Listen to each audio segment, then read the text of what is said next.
Hi, we're so lucky today. We have a special visitor. My son Joseph is here. It's Christmas season and he's here doing his Christmas cards.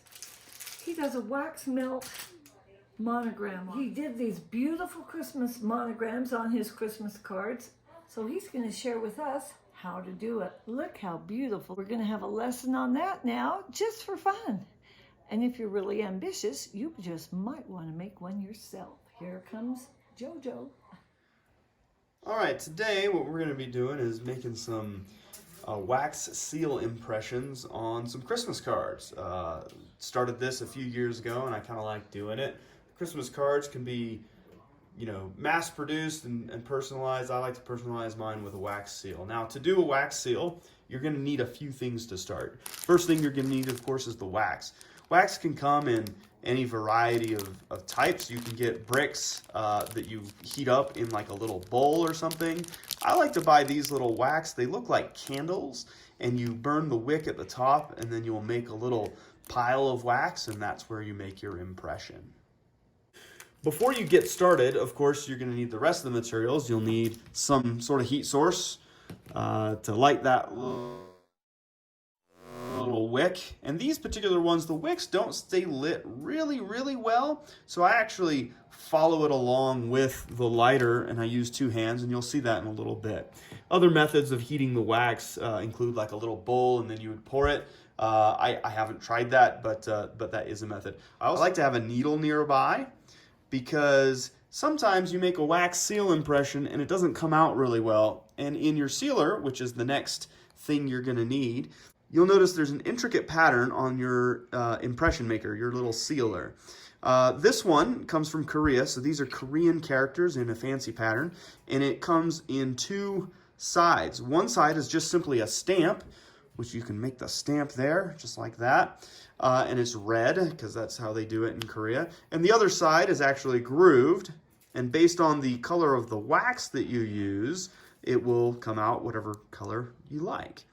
Now, the needle that I grabbed earlier is what I use to peel out the wax that gets caught in some of these grooves sometime, because if you make the impression when the wax is a little bit too wet, sometimes that wax will stick in this and it will slow you down because it'll take a long time to peel out all of the wax that gets stuck in the grooves. So it's a careful balance between wet enough that you can make the impression, but also firm enough that it doesn't leave anything in there. And that's why you see a lot of these little flakes and things. These are where I had to pick out with my needle there. So those are things you're going to need. Of course, then you're going to need something that you're going to put the wax seal onto. If you're just practicing, you can use a little piece of paper and just practice making a little puddle, making smaller puddles, bigger puddles. You can even make lines of wax if you like. And then you actually practice making the impression. Again, the first couple times you'll do it, it'll probably be messy. It probably won't look right. And even after you get the hang of it, some impressions are just better than others. It's kind of charred along the sides, and you can see where the bevel dips a little right. And where those dips were that you saw is where these glops come out. So this is another one of those better seals, I think, but you can still see a little bit of the glopping where it was burned on the edge of my sealer there. Envelopes can be of whatever variety, and if you like, you can even just leave it as a stamp. Just the stamp seal works pretty well. But today, what we'll do is we'll take this Christmas card and not have the nice little white envelope that comes out through the mail, but this will go through the mail as well, more decorative. When you put envelope, what you like to do is you want to put it so when you open the envelope, it comes out right side up. So if you put it in upside down, that's really bad juju there. But you want to be thinking about when somebody opens it, how are they going to open it and how are they going to see it? So you want it to be right side up. Not a big deal, but something I always pay attention to. And then where you're going to seal it, you can put that glop there. And you could put a big glop, you could put it in a smile face, you could put it in a heart, whatever you want to do. I prefer just the nice round seal on the edge. Of course, it'll seal it, with the commercial style, and that'll get through the mail just fine. But I like the personalized touch of a raised wax seal. My method is usually just a circle, and to make sure that my circle is big enough, I like to hit the stamp beforehand to make sure that I cover the whole stamp, and then I know the seal will cover that. Today I'm not going to do that because I think red on red isn't going to look really good when that wax seal pops off. So again, this is red on white, so I'm going to pick a color that I think will kind of pop a little bit. Red on red probably wouldn't look the best. So today I got to choose what color am I going to put here. I could put red on red. I don't think that would look the best. There's a little bit of gold trim here, so that's probably what I'm going to go with. I can't decide which gold matches better. This one's probably a little bit more of a match, but this one will pop a little bit more. So I'm probably going to pick that lighter one this time. You can choose whatever you want. I mean, you could even do green. I probably got some dark greens here. I've used up a lot of green on some previously all red cards. I thought that looked really good to have it pop. But today I'm going to use this bright gold. Okay, and so for my type of wax, I heat it with a direct fire. I can try to light the wick. These wicks don't really stay lit really well, and I like it to slowly drip on there. If I have the fire really intense and really close, it's going to drip really fast, and then it's really liquidy, and I have to wait for it to dry before I get my impression maker and make the impression. So what I like to do is hold it kind of to the wick, just like that, and I wait patiently for the wax to build up. If the wick takes fire pretty well, I'll let it do it by itself, but it usually doesn't. So I've got to hold that there. If you look real close, you can probably see it. Nice to start drip. Oh, now you might get drops. I don't like it when it drops. What I like to do is kind of snake it around like this. So I have one even line here. I make the circle about as big as I want it, and then I'll fill it in. You can make one big glop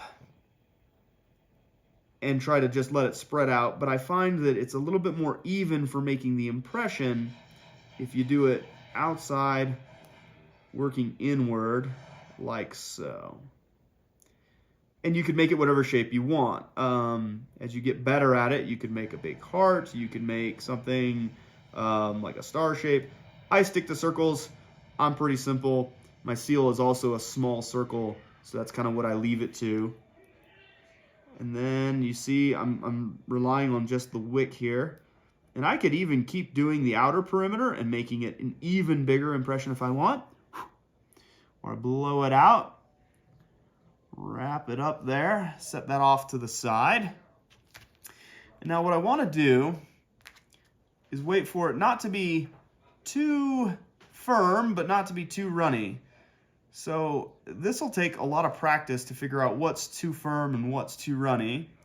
But sometimes I put my eye up next to it. I won't do that for the video here, but I put my eye up next to it and I watch the swirl pattern in there and see how fast it moves.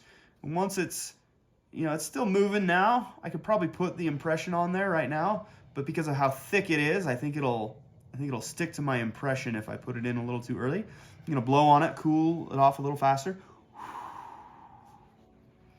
And then when it's sufficiently still moving, but not quite as fast, I'm gonna put the impression down in there. I want to make sure, I'm gonna look at it, make sure it's right side up the way I like it, and then I push it down in there. And if it immediately comes up on one side or another, it's pretty liquidy. If it doesn't, you might have to press firmly. I'm pressing a little firm here to get it here. I probably waited a little too long to let it cool because I'm talking to y'all. But that's okay.